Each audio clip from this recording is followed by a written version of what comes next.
following is a production of Medfield TV.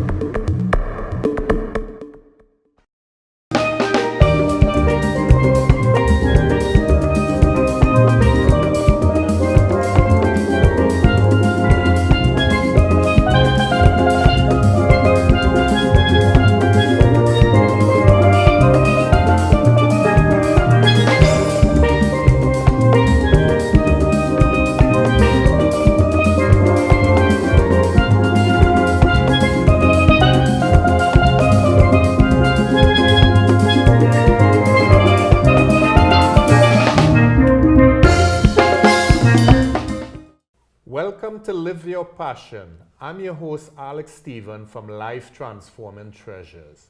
On Live Your Passion, our guests share their stories and their challenges and how they embraced them and overcame them. Hopefully, you could get some wisdoms from their journey to help you on your experience. You can get free resources at my website at alexstephen.com. My guest this morning is Aaron Wilson. Welcome, Aaron. Thank you. Thank you for having me. Yeah, I'll have you introduce yourself and tell the audience a little bit about who you are. Yes. My name is Aaron Wilson, and I'm the founder of Lead the Baseline, and we help people establish their baseline, growing them into the leaders they want to be. I'm excited. Thank you for having me here today. I'm excited to get into it. You're welcome. You're welcome. Thanks for coming and sharing with our audience, you know, your life experience. And I know you're pretty young, but you have a pretty good life story so far. Thank you. So we'll get into it. Basically, explain to the audience a little bit about the point you were probably 10 years ago in terms of lack of confidence, where you were in that dark place, as you called it. Yes, definitely. So I was at a place where I didn't know what to do. Mm-hmm. I was in high school, a little younger than that, and I didn't know where to go. I didn't believe in myself. I didn't know what my gifts, what my talents were, what I wanted to go after. And it was horrible because now that I think about it, it's not like I voiced this out. You know, I wasn't telling people, oh, I'm lost. Mm-hmm. It was something internal. I didn't know what to do. I didn't know where to go from that. And I didn't have confidence. Yeah. I really didn't have confidence. I would see my friends excel. I would see other people excel. And then I thought to myself, what are my gifts? What are my passions? Like, why am I here on this earth? Right. You know, why am I here? Yeah, so you had some sort of, you were insecure, you were telling me as we spoke. Insecure, not knowing. And like I said before, I talked to some friends back then and they didn't, it's not something they knew. Mm-hmm. It wasn't open, but it was internal. Internally, there was so many things I wanted to do or step out of my comfort zone, but I had these barriers of, oh my gosh, am I gonna fail? Mm-hmm. Am I gonna look crazy? You know, I had these things that held me back. Yeah, so it was a lot of fear. A lot of fear. And you you didn't have like role models, so to speak, at that point in your life? At that point, no. I feel there were people placed in my life, but at that point, I didn't have anybody I was really looking up to. I know, other than my father, Willie Wilson, who is an amazing father. That's the only person I would say that I looked up to. But even then, for me, I was still, what could I be? What am I gonna amount to, you know? Right. So what were some of the things you think you missed out on, you know, not having that confidence? Some of the things I missed out on, definitely, singing. Yeah. One of my things I love to do is sing, and I love to act, and I missed out on that because I never took the chance. I'll give you an example. Yeah.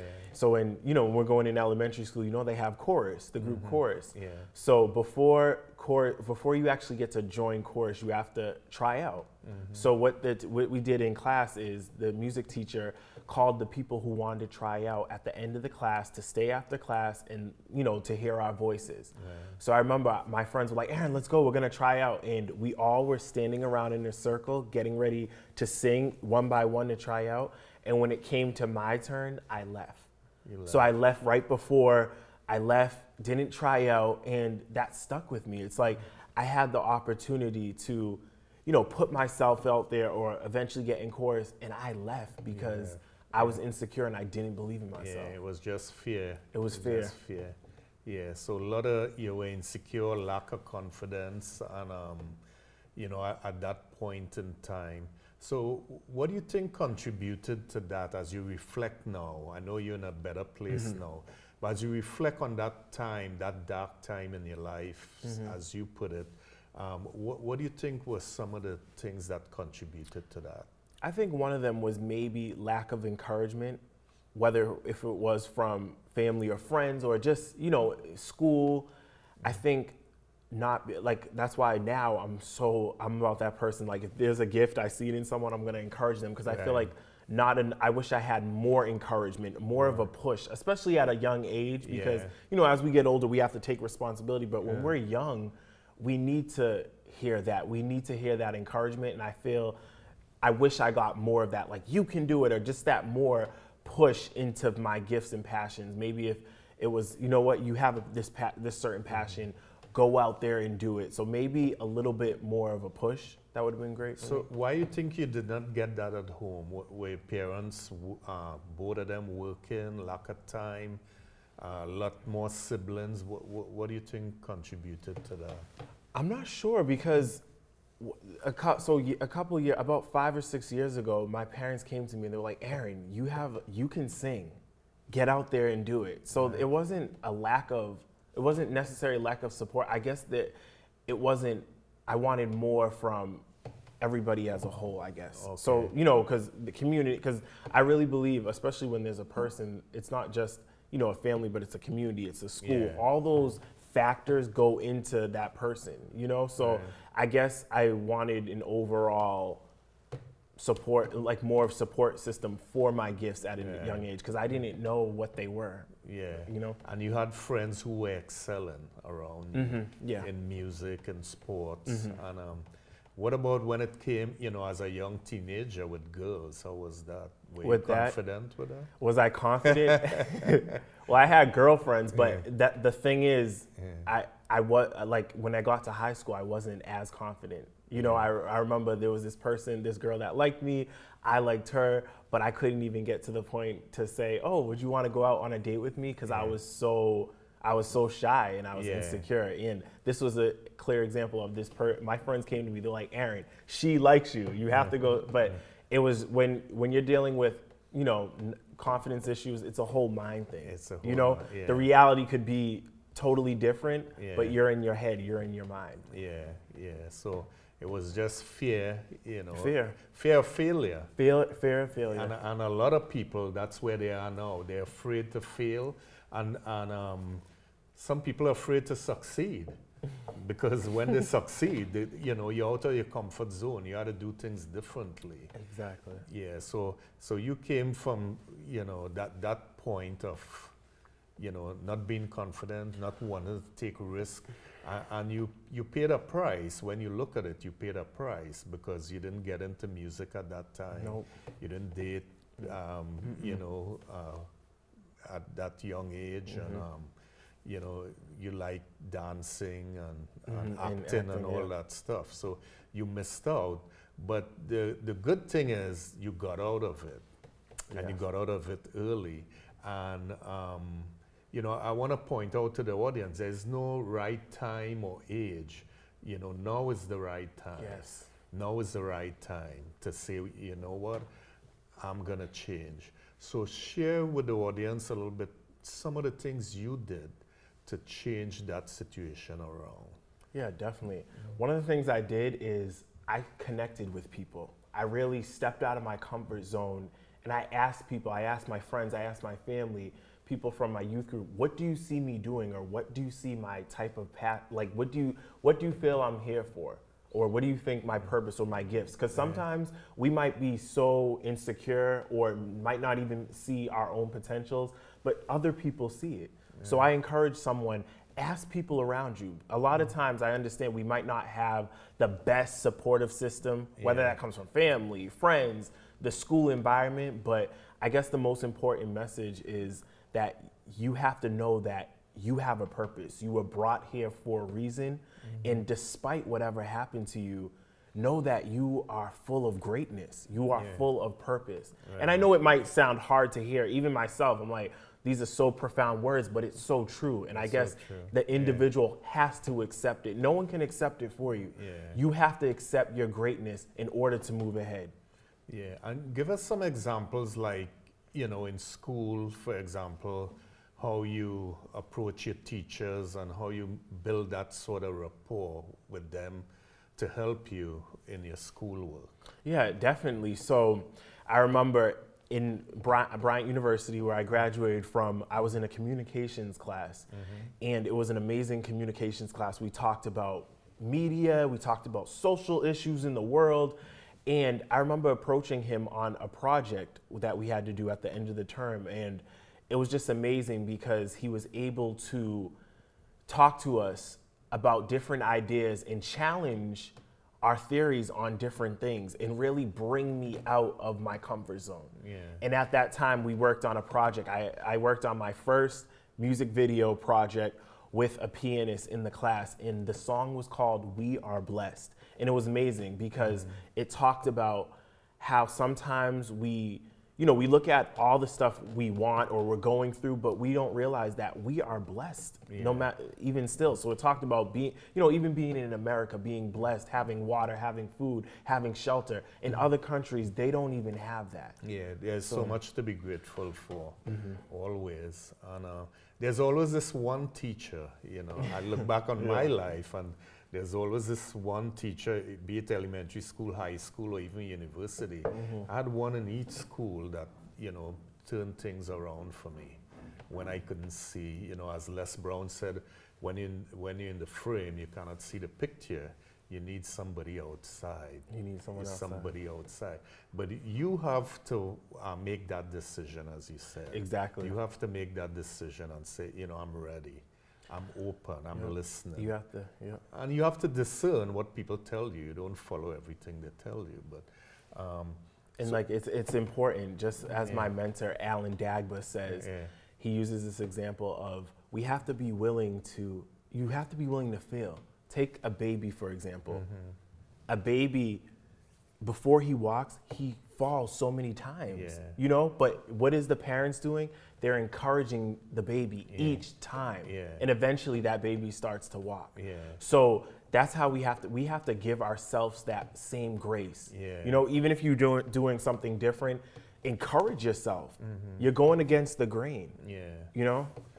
And that's good. That's good to hear, and for people to hear that that's how you came out of it. You went to a teacher, you got this teacher, and it's a blessing. So share with us.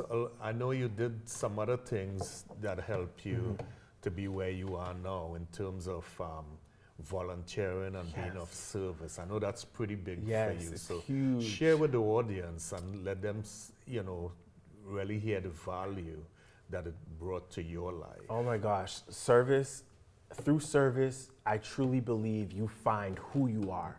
You find who you are, and there's so many examples of. There was a time, 10 years plus ago, I went to Tecate, Mexico with a youth group, and we built a house for a family in Mexico that had nothing. They were living in rocks and rubble, and they had nothing. And we built a house. Honestly, the house was probably no bigger than a small shed that can fit one car. And we built this house for the family, and they were so happy. They were so blessed, and tears in their eyes that we would leave our city to come to this small town and build a house for them.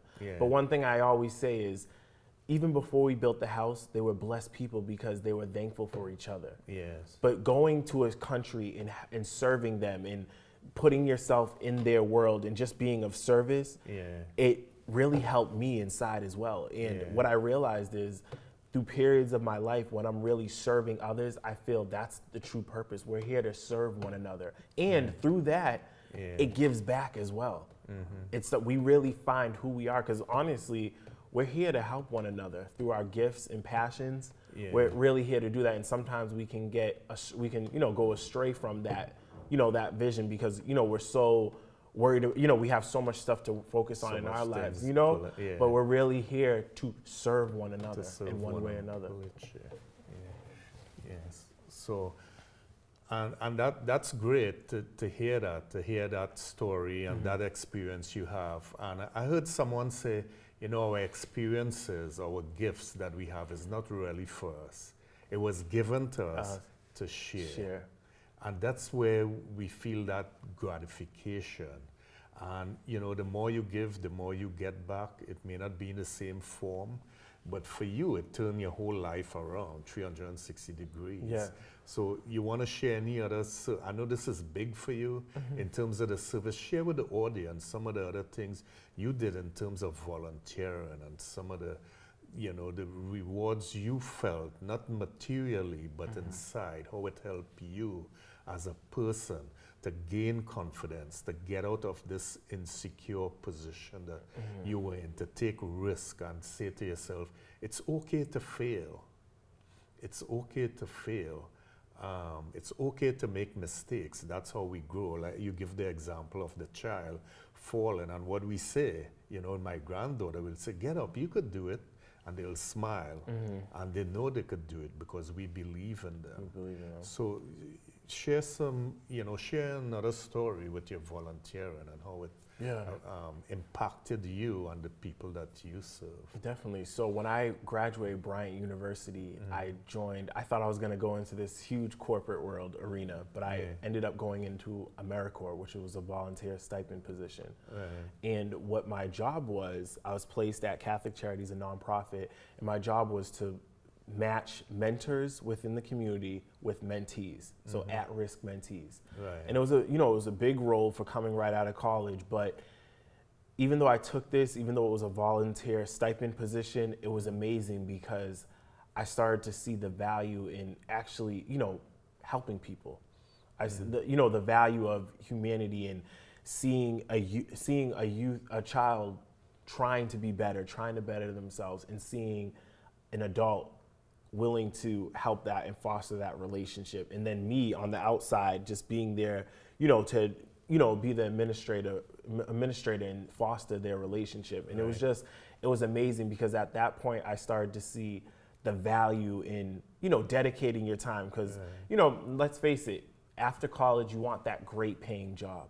You know, and even though I took this position, I would never trade it in for a million years because I learned so much through servicing not only the people but my community as well, and I think that goes a long way. And it helped you as a person, which you didn't even expect. I did not expect it. You didn't expect it, so I'll call it an unexpected blessing. Yeah, exactly. Yeah, so that's pretty good. Share with us some of your experiences in turning it around, and I know music is one of your passions. Yeah, definitely. You know, music and acting. Share with us some of those stories so people who listening could say, aha, you know, I could use some of those tools that yeah, no, definitely. So once I started stepping out of this bubble, which we like to stay trapped inside because we feel like we're safe, but once I started stepping out of that bubble, breaking the bubble actually, and stepping out of my comfort zone,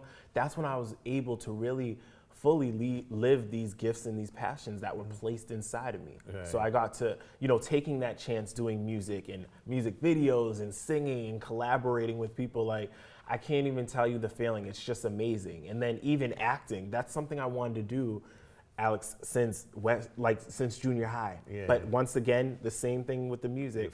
I didn't, there was a play I could have been in. I never went to tryouts because I was like, nope. Once I seen me on stage and the insecurity, I was like, forget it. But now, you know, I'm working with ABC, I'm working with, you know, Sony, different places, and it's just amazing.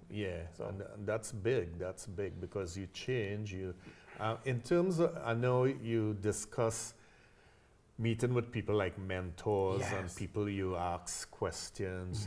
Is there any mentor in particular you want to mention? Oh my gosh, yes. My mentor, Alan Dagba. Alan Yovi Dagba is an amazing person, amazing man, amazing father.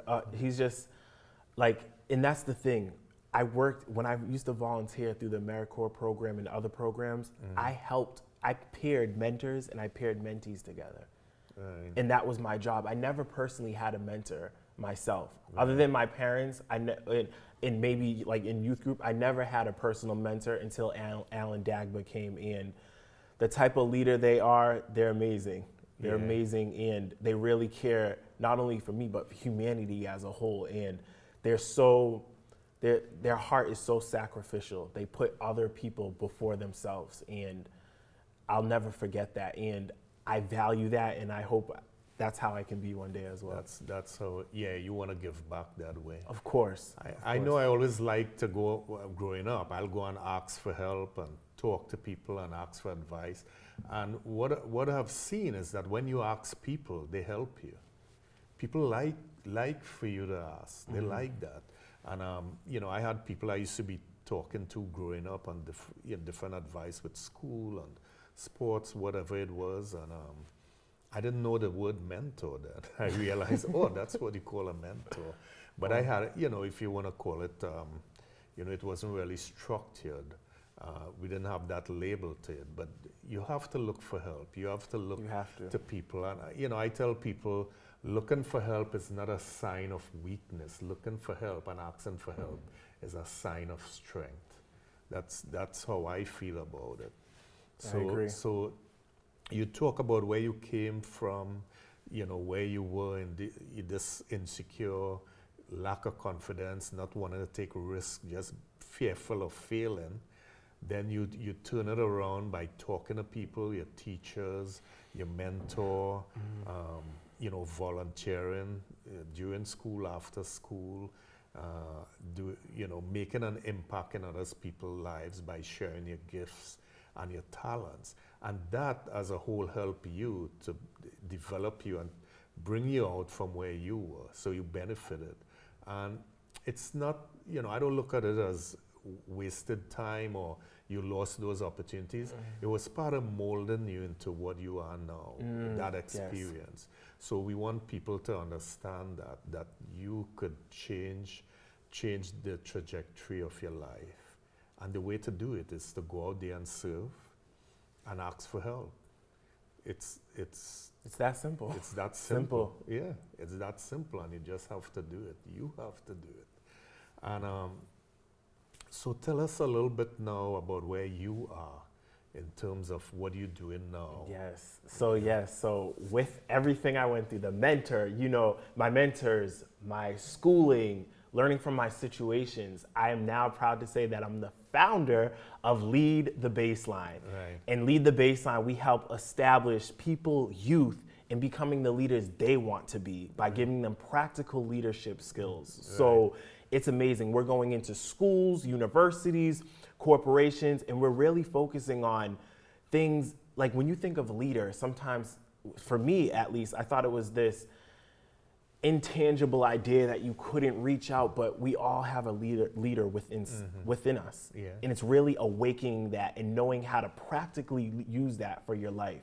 So basically what I've been through in the past, me coming over that, I create a business out of it, and now I have a team, and now we're going to help other people, because there's youth out there that not only need to hear this message or might not have a mentor, but they need to know they possess the skills to change their life. Yeah. And that's why I Lead the Baseline is here. And also for corporations, working with CEOs and working with people in the business world, there's leaders out there that still might feel inadequate.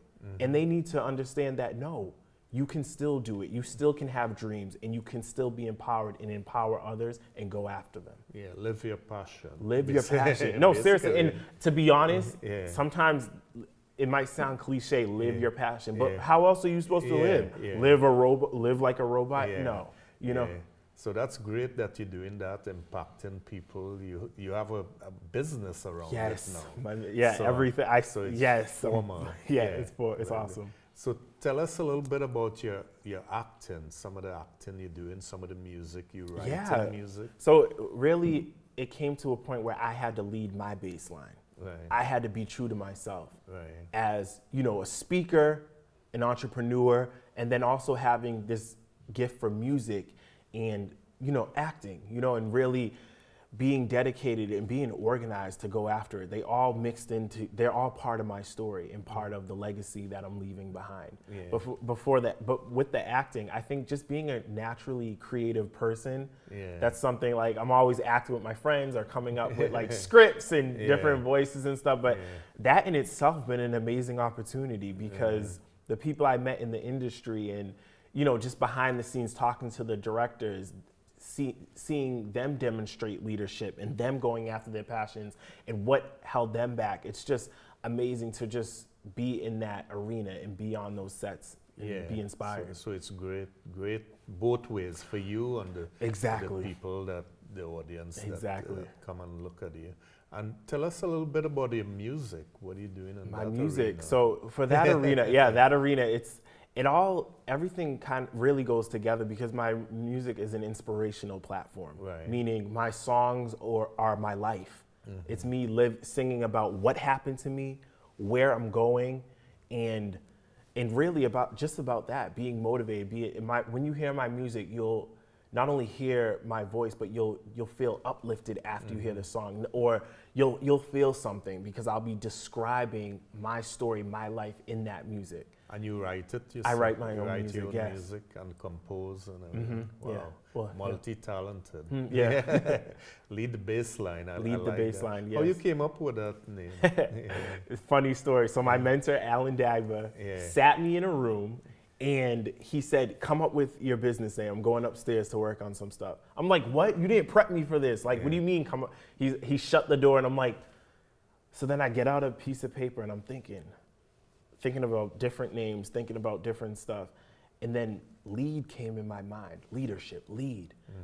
And then baseline, like everything starts at a foundation. And then the music came in my head like, oh, a bass, like lead of a song, you have a bass, you know, and then it just hit me. I was like, lead the bass line. I was like, that's it. I called my mentor, Alan. I'm like, Alan, he's like, that's it. And you could make a song out of it. Exactly. See, you're speaking the future. Lead the bass line. Lead the bass line. Yeah, my granddaughter is playing the violin, my Ravina, and my daughter Charisma, she has a music industry degree from Northeastern University. So music in the family. My son is into the soccer. Oh, wow. Yeah, awesome. So it's good, multi-talented. That's good. Where you are now, where you came from, you know, with the music, you're acting, and you're living your passion. I'm living my passion. Yeah, and not only that, you're giving back through Lead the Baseline. Exactly. Through corporations, you're working with different organizations, groups, with students who need it the most, I think. You know, it's really tough growing up, especially in your teenage years, when you don't have that encouragement. When you know, life is like this. You know, you have to choose, and doing that is really great work. Really great work. So, is there anything else we didn't talk about you like to share with the audience? Or any nuggets you want to leave with them? Definitely. I want to leave you 3 nuggets that are coming out of my up-and-coming book. All right. So, and the first nugget is principle number 1. Believe in yourself or no one else will. I'll state that again. Principle number 1, believe in yourself or no one else will. It's important to believe in yourself. Because once you start believing, even if you don't fully believe, really have faith, because you know what? Everything will come to you. The right people will come to you. Number 2, let fear in your life become a barrier and you will stay stuck forever. Let fear become a barrier and you will stay stuck forever. See, the thing is, I was fearful and it trapped me. But as soon as I started stepping out of my comfort zone, that's when I realized, you know what? I got this. I can do this. I am made, I was put here for a purpose, and so are you. So do not let fear become a barrier. And number 3, some people might be asking, okay, Aaron, you say this stuff, don't let fear become a barrier, don't do this, but how do I know what my passion is? Yeah. And one of the things is you have to voice out your passion. You have to voice out your passion. That will help you believe in yourself. Yeah. You will bring people towards you. You will call people will be attracted to what you're bringing. You know, you just have to voice it out. Even though at one point I couldn't sing in front of someone or I couldn't do a certain thing, I would at least talk about it. And that's when someone would connect me. Speaking of connections, so. Yeah, so pretty good stuff, you know, sharing with us where you came from in terms of being insecure, lack of confidence, not willing to take risks because of the fear of failure, then really reaching out there and say, look, I'm going to change this. I'm the only person who could change it. And reaching out there, getting mentors, volunteering. And that had an effect, a positive effect on you in changing you to who you are.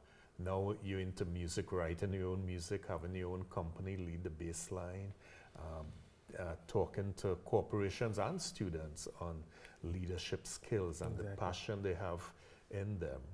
And that's pretty great. So, you know, I really want to thank you so much for gracing us with your presence on the show, and pretty good information. I know it will help a lot of people. And I like to show my books on the show, and read one for the quotation of the day. This book is Courage in Our Hearts, written by our entire family. It's a family love story. And we have Discover Your Inner Treasure, my granddaughter in there, which is an action guide, a workbook. And then we have IP Goals Made Easy, which my wife and I wrote, and it's more for special needs, parents of special needs children. This book won an award, really popular. And the fourth book I have is Inspirational Life Quotes. I love quotations growing up, and I love to share them. So one of my mentors said, why you don't put it in a book? So this is what I did. And I'll read the quote of today, the quote for today.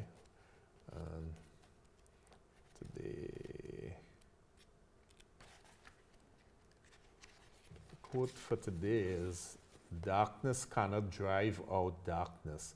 Only light can do that. Hate cannot drive out hate. Only love can do that. Martin Luther King Jr. Wow. Yeah, so thanks again, Aaron, for Thank you gracing for us with having your me. presence Awesome. and Thank coming you. on the show. And I'm your host, Alex Stephen from Life Transforming Treasures. Thanks a lot, and see you next time.